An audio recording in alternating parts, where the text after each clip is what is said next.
Hey everyone, Misty Boggs, and I'm discussing the prompt for week 5. Discuss the media's responsibility to the public. Does the media have a responsibility to give the people what they want or what they need?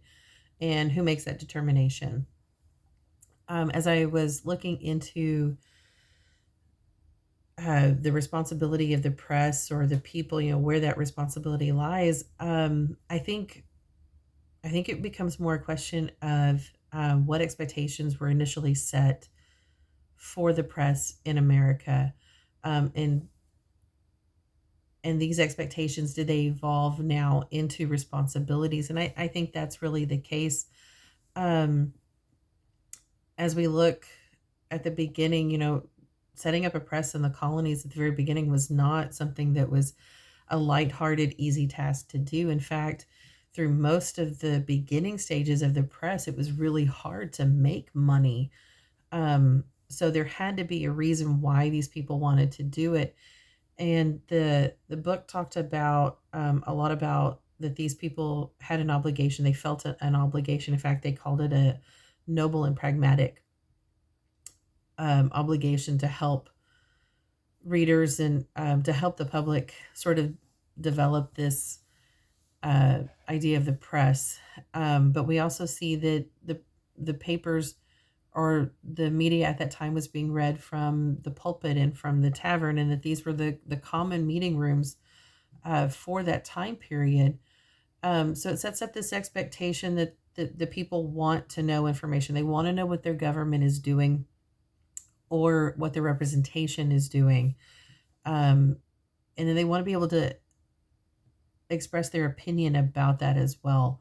And we see that, through the revolutionary time period where, or the events leading up to it, where there's heavy restrictions on the press and they can't voice an opinion contrary to what the government has set up, and with the Stamp Act and all of that. And so they decide, which leads to the Revolutionary War. And if we come out of that, it's still really hard to make money with the press, which I think really defines the role of responsibility, because people have to buy the paper, and they're not going to buy it if what they want to read or what they want to know about isn't in there. They're going to go find it somewhere else. So with the Industrial Revolution, we see the printing press really evolve and to begin to take off, especially because of people like Horace Greeley, who saw in the developing middle class there an untapped market base, that if he could make a paper that they would want to buy and that they could afford, it would make money. And so one of the first things he did was do away with the subscription model, because it wasn't making money anyway, and the ad revenue just couldn't help pay the bills. You had to be backed by a party up until this point, or some other benefactor, um, or provide out of your own pocket for this. And so he really changes the game in this, makes the paper affordable. But we also see that he starts talking about things that the middle class would want to know about: crime in their neighborhood, how the politics are affecting them. He uses slang and words that they would use, much to the chagrin of the upper class at that time, who would have never said the word petticoat. But that was one of Greeley's, or that time period that they really worked on making it accessible to the middle class, through headlines, through stories, through sensationalism, and through cost. And that's when we really see, also the ideas of the paper being timely, which, new, not only is the printing press faster, can it produce more copies in a shorter amount of time, but we also see news traveling a lot faster at this point too, with the telegraph, Pony Express, the established mail system. Um, there's a guy, Joseph Gordon Bennett. He hired Robert Sutton to set up basically correspondence throughout the U.S. and Europe, and it cut the time to get the news from Europe to America by like 3 weeks. So it went from 6 to 3 weeks, which news is happening faster now, which means that it's more timely. And I think that's one of the things people expect from the news, um, and that they want from it. which makes it one of the things that they want to buy. They want to have the latest and the most up to date information, which we still see today. Um, so I think when we look at the press and is the responsibility to give people what they want or what they need, I think it's not one or the other. I think it's both. Um, because of the early establishment, that the colonies wanted to know what was happening. The press was giving it to them, so it sets up the expectation that the press is going to tell them what they need to know, which over time I think has grown into a responsibility. But I think the pocketbook is a big factor in this, that people often vote with their pocketbook. They're going to pay for what they want or withhold it from what they don't want. Um, and we see that with the success of the penny press. And then moving on into, the pre-Civil War press, where the as sectionalism grows, these newspapers begin to align themselves with the sections that they're in.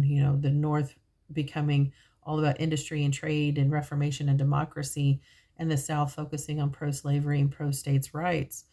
That they sort of align themselves that way so that they could keep the funding and keep their base there happy and buying their newspapers. But it also develops the idea of civic responsibility in this time, helping America sort of discover what her role is um, toward each other, toward its citizens. How do we treat each other? Um, and so, with that expectation, again, it develops into this responsibility now to give the people what they need, and maybe it is with an agenda. Maybe it is aligned with a party. Maybe it is aligned with an opinion, but it's still information that the people would need to know to formulate public opinion, which commands everything. As Judge Alexander Addison said, he on page 69 of the text, he said, "Give to any set of men the command of the press, and you give them command of public opinion, which commands everything."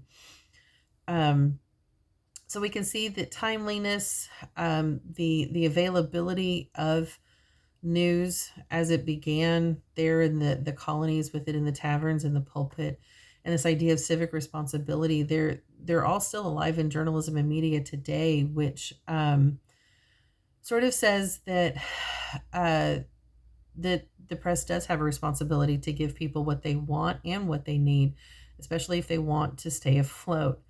Um, who determines that responsibility? I think it relies on both parties a little bit. The people are going to use their pocketbook to tell the press that, hey, yeah, this is what we want. They're going to go buy the newspapers. They're going to sign up for subscriptions. Even today, we see that model. And the press is going to follow it, but they may give the people what they need through editorials and op-ed pieces, where it's something to think about and something to chew on, which goes back to the expectation for civic responsibility. So I personally believe that these responsibilities, as I've said, developed out of expectations and through time have become responsibilities, and it adapted to provide both as a way to pay the bills. Um, so yeah, that's what I think, and thank you.